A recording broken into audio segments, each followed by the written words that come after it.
Fl-aħħar sigħat numru ta' passiġġieri tal-Air Malta esperjenzaw dewmien ta' sjenza biex jirritornaw lejn pajjiżna. Dan wara li t-titjira tal-Air Malta minn Lyon li suppost telqet it-tnejn fit-8:05 ta' filgħaxija spiċċat tant ittardjat li l-ajruplan wasal Malta fil-ħin li suppost kellu jitlaq minn Lyon. Numru ta' persuni li tkellmu Net News qalulna li anke l-ħwienet fl-ajruport ta' Lyon kienu laħqu għalqu u kienet fadal biss il-passiġġieri għal Malta.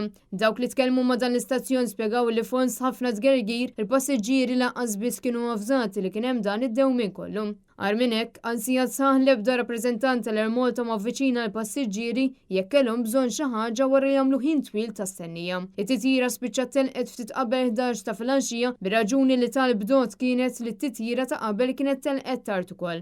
Intant, hekk kif minn Marzu li ġej se tkun qed topera l-linja ġdida tal-ajru KM Malta Airlines, il-passiġġieri issa se jkollhom ħallsu sabiex itellgħu hand luggage magħhom fuq l-ajruplan. Dan minkejja li bħalissa mill-Air Malta wieħed jista' jieħu hand luggage kif ukoll basket żgħir mingħajr ebda ħlas addizzjonali.